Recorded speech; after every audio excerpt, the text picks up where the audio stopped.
Yo, what is going on, Vikings fans? It is Victory Monday, and you know what that means. Normally on my channel, I do who showed up, who didn't, and that's what we're doing. We got 5 people who showed up yesterday and 3 people who didn't, and we beat those Detroit Lions, and thank God, because when I woke up yesterday morning, I was a little nervous, and then ever since that first run by Dalvin, when he broke like a 12-yard run, I was like, yeah, we're going to be okay. Anyways, you guys know what it is. If you're new here, please subscribe. Who showed up, who didn't for the Minnesota Vikings yesterday against the Detroit Lions. Anyways, let's get right into it.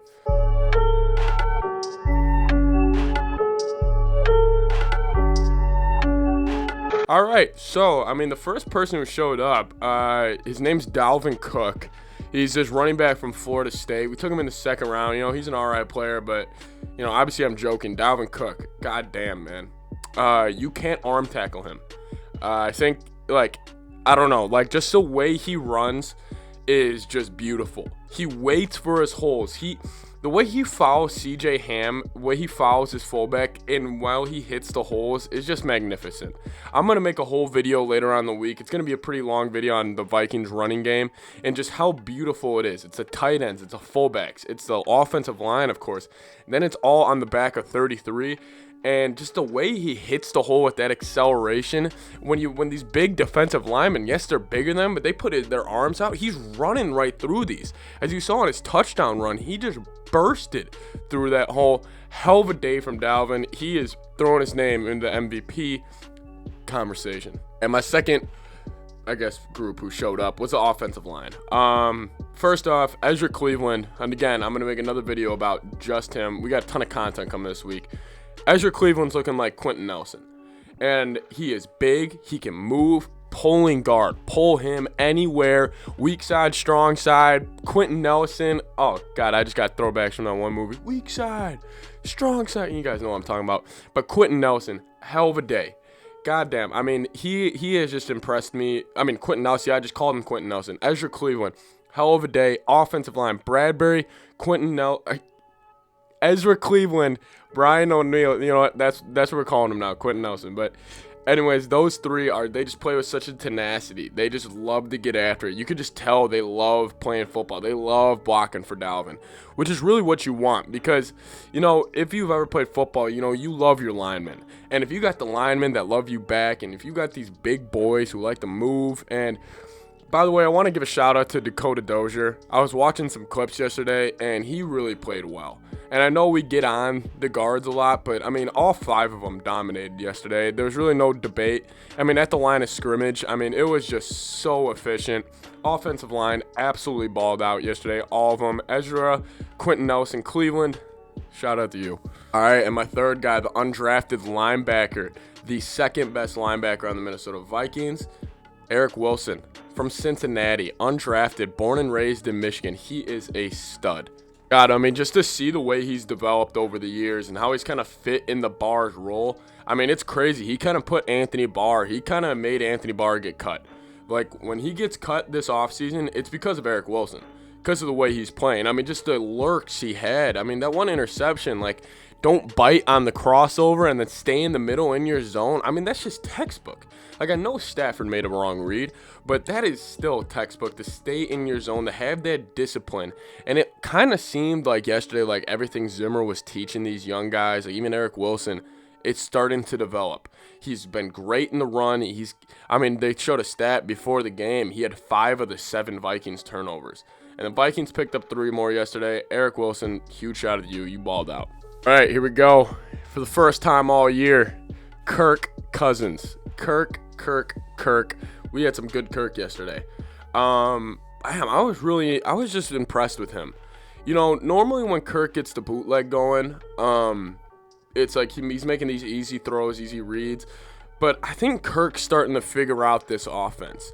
And, this was kind of a brand new scheme from last year. Yes, very similar. But now the offensive line pass blocking is getting better. He's getting more comfortable in the pocket. He finally slid up in the pocket yesterday, which is great to see. He's learning about Dalvin. The only thing I don't like about him yesterday, I felt like, yes, we did throw it below, in front of the sticks on a huge third down, and Dalvin went and picked him up. but some other times he did to like Rudy and Jefferson, and they kind of got stuffed. Whatever, that's just me nitpicking. But I mean, he should have had 4 touchdowns yesterday. Thielen should have caught that one in the end zone. Anyways, he just really played efficient. Back-to-back games, 4 touchdowns, no picks. I'm taking that. Only threw the ball 20 times. Very efficient. Shout out to you, Kirk. All right, and now my guy, turning into probably one of my favorite Vikings of all times, is Eric Kendricks. He only had around 6 tackles, but the interception in the end zone was great. That was beautiful, just really staying with it, and it's just kind of him being the glue. I mean, you don't notice the stuff he does doesn't show up on the stat sheet, but let me just tell you, if he was not there, I don't know how many games. I think the Viking team maybe would have won 1 game. That was yesterday. They wouldn't have beaten Green Bay. They wouldn't have won in Houston. I mean, he is just the glue that's holding this team together, and he's playing out of his mind. Eric Kendricks, 5th person who really balled out today. Honorable mention goes to Irv Smith. 2 touchdowns and 2 catches. That was great. I want to see him be worked inside the 20s more, but he is turning into a really good run blocker, so his play action in the red zone is becoming really deadly. Something to watch out for. Anyways, those are the guys that really stood out to me. Dalvin Cook, of course, entire offensive line, and CJ Ham, Eric Wilson, Eric Kendricks, Kirk Cousins, and Irv Smith. Hell of a day from all of them. Coaching staff, too. Shout out to all of them. Anyways, let's get into who didn't show up today. All right, so who didn't show up today? The punt team. What the hell happened yesterday? How do we have back to... I mean, listen, I'm happy we got this out of the way before Chicago, because if that happens in Chicago, we're losing. We got 2 punt blocks, and I guess I'll just throw the whole special teams in there. I mean, Bailey missed an extra point. What the hell? I mean, guys, like, let's just listen. It's almost a good thing because I feel like Zimmer now has a chance to come into practice. Like, hey, we need to clean these things up after we kind of dominated the team, which is true. We do need to clean those things up. Anyways, punt, really weird. 2 punts blocked. I'm not going to get too upset about it, but just got to clean that up. All right, and then another person, this is really me nitpicking. I know there's a lot of fanboys of him, but Chris Boyd, you know, he had a really good play on the opening drive, the opening play perhaps, when he stuck with Marvin Hall down the left side of the field. However, he also had a lot of just sloppy tackling. He was kind of out of position a couple of times. He was just a very inconsistent game out of a young player. He looked like a promising rookie yesterday, which was good. But again, I'm judging him on how I would judge another player. I'm not judging him as a rookie. Listen, he needs to clean some stuff up, clean some technique up, just become more disciplined, and I think he could really be actually a huge player for us coming down the stretch.